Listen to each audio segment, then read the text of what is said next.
Well, here we are again with another edition of the Brattlecast. There are literally now hundreds of episodes. I'm Jordan Rich, and there's never an end to the great stories with Ken Gloss, the proprietor of the famous, and I mean famous specifically today when you hear about our title of the podcast, the Brattle Bookshop in Boston. Ken, welcome, and I understand you've made history once again. Well, I'm happy that I can continue making it. I hope I do that for a long time to come because it's fun. I mean, that's the real part of it.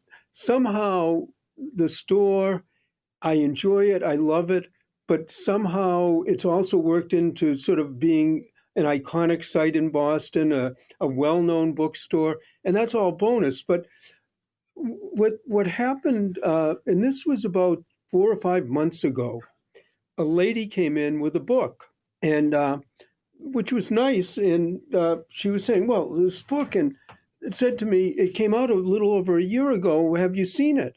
And I said, "No." And then she shows me the title of the book is 150 Bookstores You Need to Visit Before You Die. I hope, well, if you want to come after you die, that's fine. Old bookstores can be haunted too. Don't worry about it. Understood. It's by a woman named Elizabeth Stamp, and she's bookstores from New York, Singapore, Paris, Rio de Janeiro, and of course, the really important one, the Brattle Bookshop was included.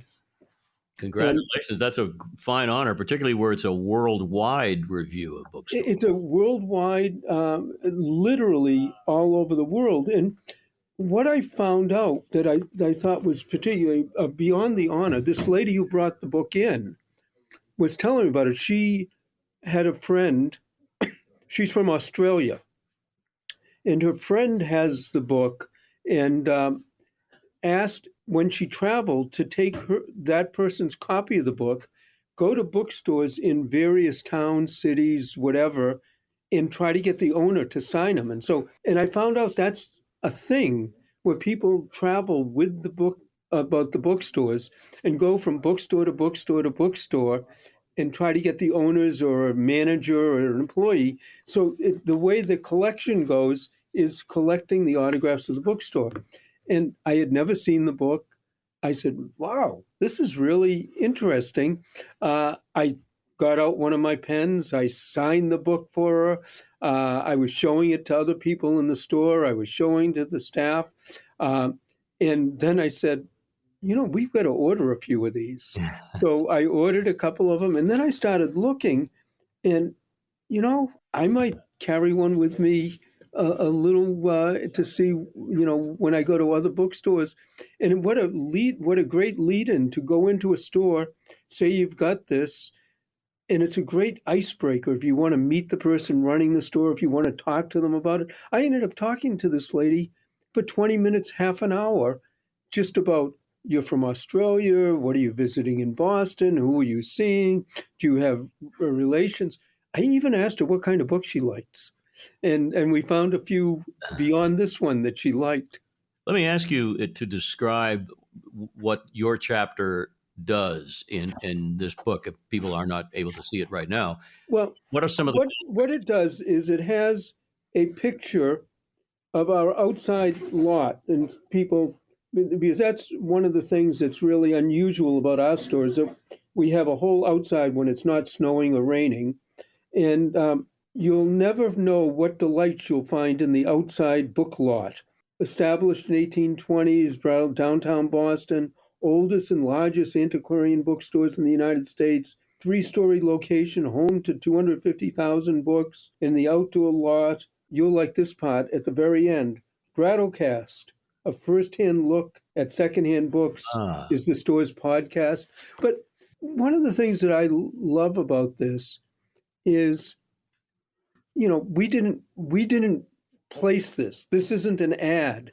It's not something that, oh, okay, would you want to put an ad in? We'll put your name in it. This just popped out of nowhere, and I really consider it an honor. I mean, it's something I've been doing for all my life, essentially.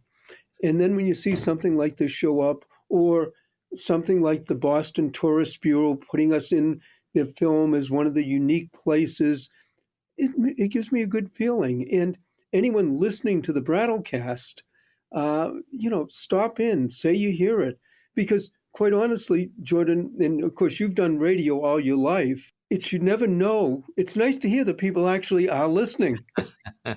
That's the point I wanted to make. As a store owner and a manager, and obviously an expert in this area, you're pretty busy running things. You don't realize what impact you have on, in this case, an author who obviously did her research and probably heard from others. And who knows? Do we actually? Let me ask you the question: do you have any concept that this woman visited the store at some point, or I not? not that I know of, and quite honestly, there's 150 bookstores in this all over the world. If she visited every one of them, boy, she's a that would take a huge amount of research. But I'll tell you, it sounds like an awful lot of fun. I Well, mean, what a project! it's like the guys and gals who, mostly guys, but some gals who visit all the baseball parks in America. And I've known several, but that's only 30, 35, maybe. We're talking 150 here. Just flipping through the book, is there anybody close in terms of the region to where? Well, probably the closest ones are Strand Bookshop in New York. Yeah. Then there's Powell's in Portland, Oregon. I guess that's not that close. Um, they've got about 10 or 12 listed, and they list them geographically too. So, I mean, the Americas, Asia, Mhm. Africa. I I opened one of the early pages and saw one in Nairobi. My daughter lives in Nairobi, so that's on my list next time I go and visit her. And it's, but there aren't. I didn't see a number in New England. So again, it's an honor, and it's fun, and someone must be calling right now. But Absolutely. They want your autograph. well, when you were saying about the baseball park, I like baseball. In my trial, I've probably been to 12 or 15 parks. And I wonder when you're trying to fill out all of these, and someone maybe will come in and tell me, is we've had 7 different locations over the years. Does anyone have something from one of the first locations, the second location, the third, fourth? Because when I go to ballparks, I was at Yankee Stadium, then I was at Yankee Stadium, then I was at Yankee Stadium. It keeps changing. So And I'll compare myself.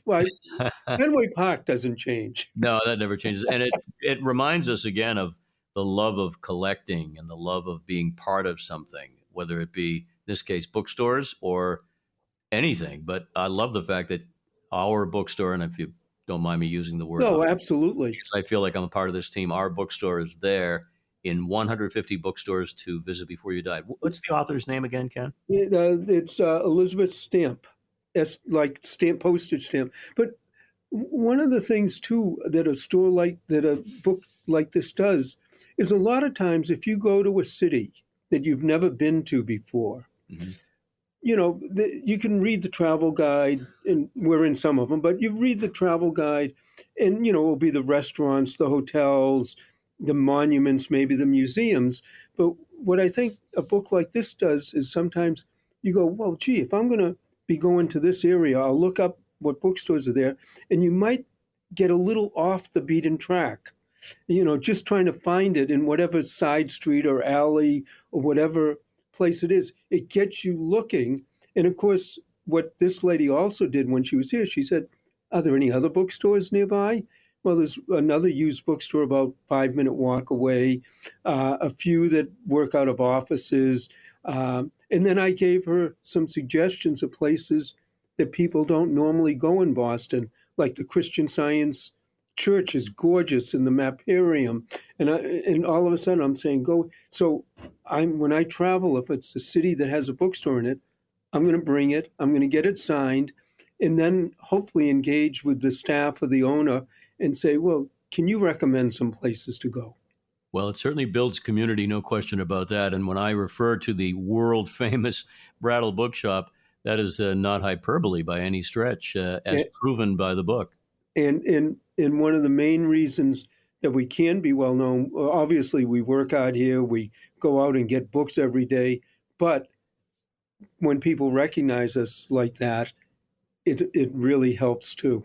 Well, congratulations to the entire staff and to you, Ken. And you've been listening, of course, to the Brattlecast, which is very responsible for alerting the world very easily to the Brattle Bookshop in Boston, and we have more visitors all the time. Thank you, Ken, and congratulations. Well, thank you, and come down if you want to talk, and I'm around. The problem isn't getting me to talk, it's getting me to stop talking.